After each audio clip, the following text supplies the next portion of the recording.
Oi, gente, que prazer poder falar um pouquinho para vocês sobre as coisas que eu aprendi sobre o Vem Segue-me esta semana. E desde já eu peço desculpas, eu estou em Recife, tive alguns imprevistos com meu pai que não está muito bem, acabou indo para o hospital ontem, foi uma noite bem difícil e só estou conseguindo gravar agora. Mas eu gostaria de compartilhar com vocês as minhas impressões, o que é que ficou gravado sobre essa primeira designação do ano do Vem Segue-me, e que o livro, todos nós sabemos que é Doutrina e Convênios.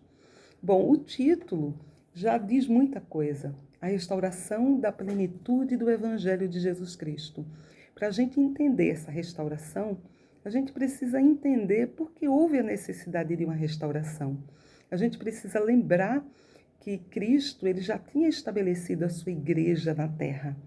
E aí a igreja de Cristo, como diz lá em Efésios, ela é fundamentada com apóstolos e profetas. E Cristo era a pedra angular, ou seja, Cristo era a pedra principal.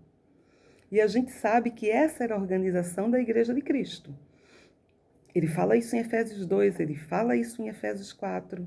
Mas o que é muito curioso é que a gente sabe que o nosso Salvador, quando ele já sabia que ia se despedir dessa vida mortal, ele foi lá e chamou alguém que ia substituí-lo. E essa pessoa era Pedro.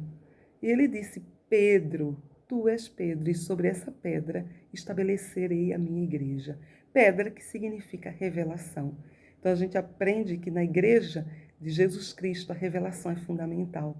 Essa comunicação do Pai Celestial com os seus filhos. Então, olha só, foi assim no princípio. Cristo estabeleceu sua igreja, os homens foram lá e mataram um Salvador, ele deixou Pedro, deixou apóstolos. E o que acontece? A gente sabe que os apóstolos também foram perseguidos, martirizados, mortos um a um. E que a igreja deixou de existir na terra. É o que nós chamamos esse período de apostasia, afastamento da verdade. A igreja de Cristo não existia. Como foi predito em Amós, que os homens teriam fome e sede de justiça, fome da palavra de Deus, correriam para encontrar essa palavra e não estaria sobre a terra. Então, é muito interessante a gente pensar que houve esse momento de apostasia, a igreja de Jesus Cristo foi retirada da terra.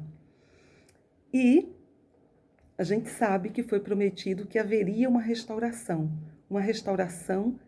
dessa igreja, uma restauração de todas as coisas. E essa restauração aconteceu. E aconteceu com um jovem em 1820 chamado Joseph, que estava lá, no meio de muitas igrejas que os homens estabeleceram sem a devida autoridade de Deus. E esse jovem, ele tinha dúvidas, ele tinha perguntas que precisavam ser sanadas. Ele se questionava, existem tantas igrejas, mas há um só Deus, um só Senhor, um só batismo. Onde está a verdade? Ele acreditou, ele tinha fé, ele confiava que o Senhor daria a resposta que ele precisava. Então, olha que interessante, porque a gente viu um documento oficial que foi lançado exatamente em comemoração a esses 200 anos, esse documento que se chama A Restauração da Plenitude do Evangelho de Jesus Cristo. E é muito interessante porque já no primeiro parágrafo desse documento, solenemente proclamamos que Deus ama seus filhos de todas as nações do mundo. Por que será que um documento que fala sobre a restauração começa falando sobre o amor de Deus para os seus filhos? Nós podemos realmente nos sentir amados, porque nós somos parte disso. Nós somos parte dessa restauração do Evangelho, dessa restauração de todas as coisas. Então, essa proclamação é uma proclamação de amor. Porque Cristo, quando retirou a sua igreja da terra, porque os homens não a aceitaram e a desprezaram, ele restaurou como um sinal de amor. Aquela pergunta de Joseph, aquela oração no bosque sagrado, o Senhor apareceu para ele em visão como um sinal de amor. Então, a restauração do Evangelho é uma das maneiras que nós temos de nos sentir muito amados. Eu tenho certeza que muitos de vocês já devem ter se perguntado em algum momento da vida: o que seria de mim se não fosse esse Evangelho? O que seria de mim se eu não conhecesse o que eu conheço hoje? se eu não fosse parte disso. Outra coisa muito interessante é que essa declaração nos lembra a restauração que aconteceu de todas as coisas que foi predita em Atos 3:21. E de como Joseph, ele recebeu aí toda a autoridade e uma sucessão de eventos, desde personagens que apareceram e deram autoridade, desde João Batista, Pedro, Tiago e João, e tantos outros, e restauraram, né, todas as chaves para que nós tivéssemos hoje o Evangelho e a verdadeira Igreja de Cristo. Nessa declaração ainda, foi nos dito, né, que a Igreja de Jesus Cristo dos Santos dos Dias foi organizada no dia 6 de abril de 1830 e que ela é a mesma igreja organizada na época do Novo Testamento. Ou seja, essa é a verdadeira igreja restaurada de Cristo. Então, que privilégio, que a gente possa, mais do que tudo, refletir sobre o nosso papel vivendo hoje nos tempos de restauração. Esta restauração que continua, que começou com o menino Joseph na primeira visão e que segue adiante. Como disse o presidente Uchtdorf, ele disse assim: às vezes pensamos na restauração do Evangelho como algo que já está terminado, que já ficou para trás. Na verdade, a restauração é um processo em andamento. Nós a estamos vivenciando bem agora. Nós estamos vivenciando essa restauração. Então, nós precisamos lembrar que a Igreja de Cristo ela é fundamentada de Cristo como cabeça, profetas e apóstolos. Essa revelação, ela continua. Precisamos lembrar que Deus precisava dar sua devida autoridade ao homem para agir em nome dele na terra. Essa é uma igreja de revelação, uma igreja de convênios, uma igreja que tem a mesma estrutura da igreja primitiva. Este ano vamos estudar doutrina e convênios. E eu estou muito feliz com isso, até porque nós vivemos tempos bem difíceis, com muitas pessoas falando mal sobre o Evangelho, tentando combater ou deturpar, denegrir a imagem de Joseph, a imagem dos santos pioneiros e de certos momentos históricos, de certos contextos que aconteceu no período da restauração da igreja. Então, este ano nós vamos ter a oportunidade de esclarecer muitos pontos. E, assim, ler doutrina e convênios, a gente precisa estar apoiado em algumas outras escrituras modernas. A gente tem um livro de revelações e contextos que nos ajuda a entender o contexto daquela revelação. Porque o livro de Doutrina e Convênios nada mais é do que um livro de revelações.